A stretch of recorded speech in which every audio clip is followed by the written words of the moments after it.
Halo, apa kabar? Kembali lagi bersama saya, channel saya Indra64. Hari ini kita mau membahas tentang produk kita ditolak. Sebelumnya saya mengucapkan terima kasih yang sudah mendukung saya, yang sudah subscribe.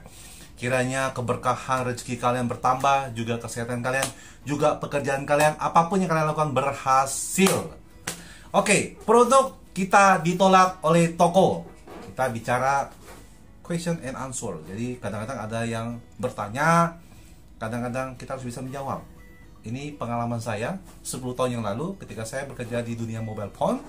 Ketika saya berada di luar kota, ketika merintis suatu daerah, suatu provinsi di mana produk kami belum ada. Oke. Pertama, biasanya mereka ketika kita datang, selamat siang Bu, Pak, dari perusahaan ini, produk ini, biasanya mereka menjawab, oh tidak dulu Bu, Pak, Mas atau Pak, karena daerah sini yang laku produk A misalnya, ya. Oh gitu ya, oh dibantu Bu, kalau bisa. Enggak lah Pak, mendingan saya jual ini sudah ketahuan katanya, seperti itu pertanyaannya. Dan ketika hal itu saya bagaimana cara saya ketika mereka mengatakan hal itu, saya meyakinkan mereka bahwa memang perusahaan kami baru dan baru berkembang. Kebetulan saya dipercayakan untuk mengurus di wilayah ini. Kalau bisa Ibu bantu saya ke depannya, ketika produk saya tidak jalan 3 atau 4 bulan, 1-3 bulan, Ibu beli return barang saya. Nah, itu ya. Jadi saya berbicara seperti saya meyakinkan pelanggan dengan satu syarat, Ibu dan Bapak kalau bisa jangan jual mahal-mahal. Tentunya seperti itu, saya berbicara seperti itu. Tetapi sebelum itu saya sudah meminta sama manajemen, saya minta memiliki otoritas ketika beberapa pelanggan toko atau meminta hal-hal yang di luar kemampuan saya sebagai pekerja profesional. Itu satu. Kedua, ada lagi merek apa ya? Kayaknya belum terkenal gitu. Biasanya pemilik toko bicara seperti itu. Tidak mau dulu. Soalnya di sini banyak orang nyari seperti ini.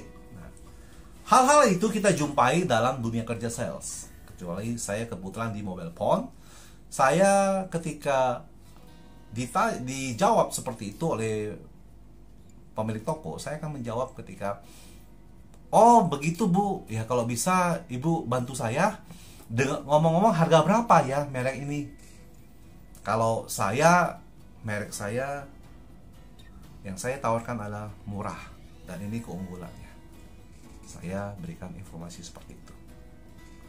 Dan berikutnya juga, maaf, ada lagi yang mereka, oh di sini siapa aja yang main. Kadang-kadang pemilik toko ingin menguasai satu wilayah, mungkin kabupaten atau provinsi, supaya mereka mendapat keuntungan yang banyak karena mereka berdistribusi. Tetapi saya mengungkapkan bahwa kebetulan kami belum ada, dan kalau bisa Bapak Ibu mengambil produk kami. Dan kita harus bertanya, coverage area Bapak distribusi sampai kemana aja. Nah, jadi kita biar dapat informasi juga, supaya kita mengetahui apa yang harus kita kerjakan berikutnya.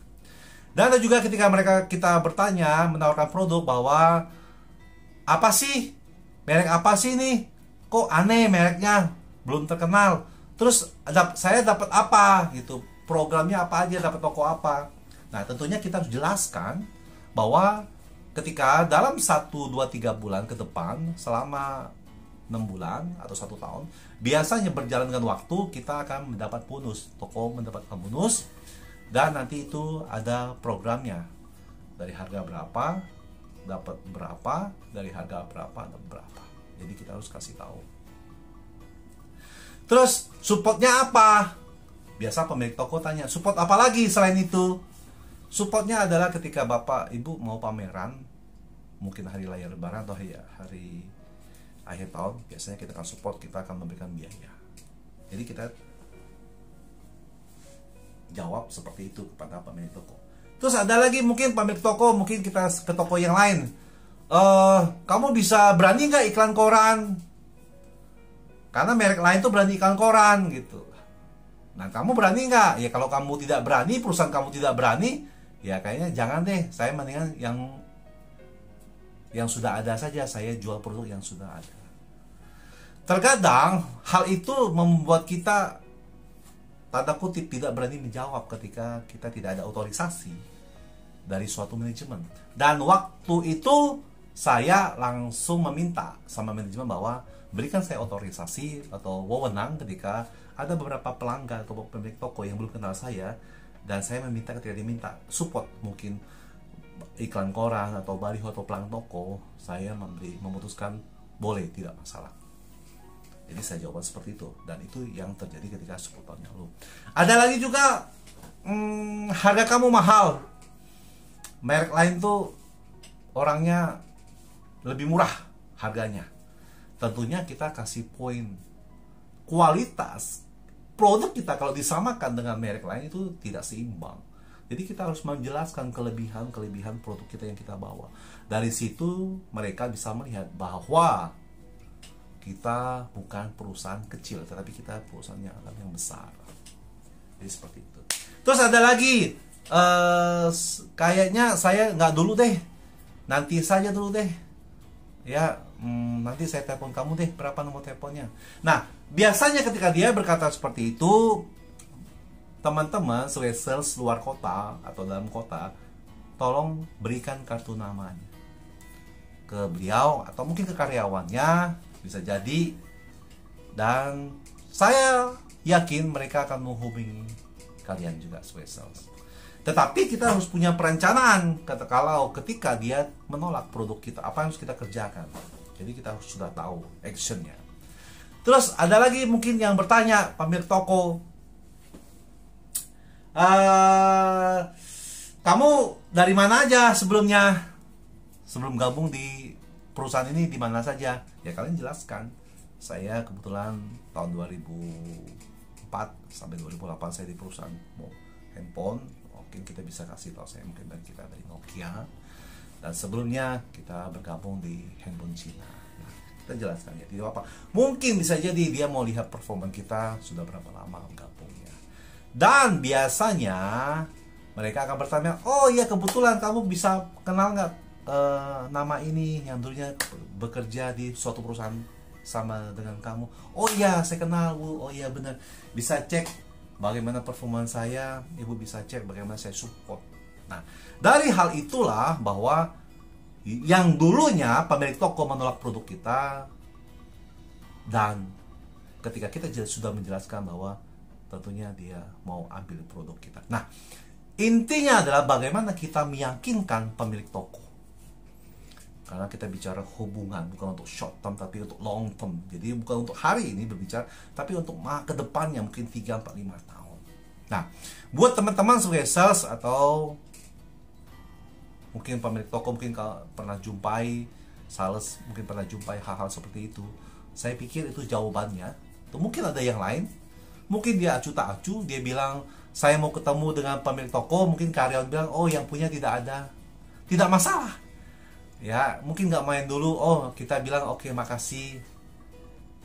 Ya, kalau bisa saya mau ketemu, saya dari prinsipal, mungkin dari Surabaya atau dari Jakarta. Jadi kita cukup mengatakan hal-hal seperti itu. Nah, pengalaman saya ketika produk saya ditolak, saya memberikan informasi seperti ini. Jadi kita sharing apa yang saya lakukan seperti itu. Dan ada juga yang bilang, oh tidak mau, oh karena produk wilayah sini mungkin dibilang untungnya besar.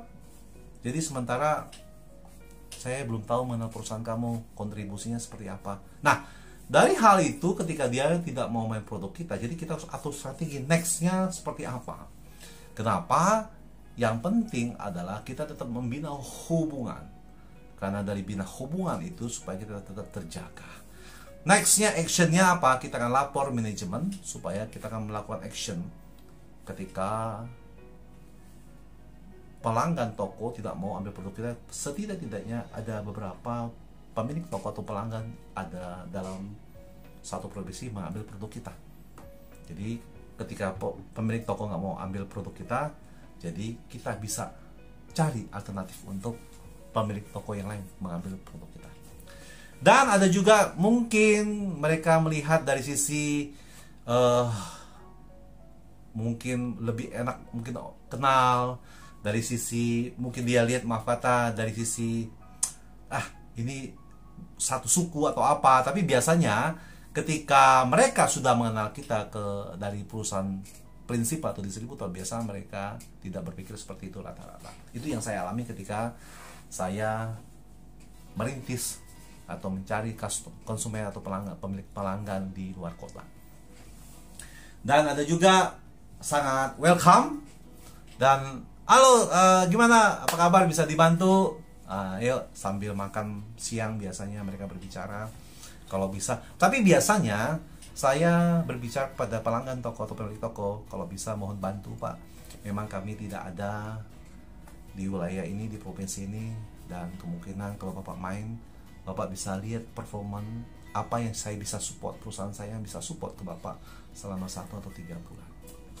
Itu pertanyaan-pertanyaan yang saya berikan kepada pemilik toko, supaya bagaimana saya meyakinkan pelanggan bahwa produk kita memang layak. Memang perusahaan kami masih kecil, tetapi kami akan berkembang dan kami siap bersaing. Dan perusahaan kami akan memberikan informasi keuntungan-keuntungannya ketika Bapak Ibu mengambil produk kami tentunya. Nah, teman-teman yang sales atau dimanapun kalian berada, walaupun mungkin dalam bidang berbeda, dalam consumer good, dalam mungkin bahan bangunan, atau dalam tile, keramik, atau dalam mungkin semen, atau apapun itu, mungkin ada beda prinsip. Mungkin itu yang saya alami ketika saya berada di luar kota. Mungkin kalian bermain di consumer good atau bermain apapun untuk produknya, kiranya ini sebagai sharing kita. Ambil yang positifnya dan ambil manfaatnya ketika Anda menghadapi beberapa pelanggan toko seperti ini. Itu adalah jawabannya dari saya. Selebihnya mungkin teman-teman bisa komen atau mau bertanya, silakan chat. Saya akan memberikan informasinya. Mungkin tidak sebatas pengalaman saya, tetapi saya mengalami hal itu ketika 10 tahun yang lalu saya merintis suatu perusahaan. Oke, terima kasih. Jangan lupa subscribe dan notifikasi loncengnya, kiranya ini bermanfaat di channel Indra 64, dan semoga kalian diberkahi, sukses selalu, dan kiranya tetap dukung saya mencapai akhir tahun 500 atau 600 subscriber, dan Juni atau Mei saya mencapai 1000 subscriber. Kiranya kalian diberkahi dengan kesehatan dan dengan kebutuhan yang kalian inginkan. Terima kasih dan salam 1, 2, 3. Yes, yes, yes.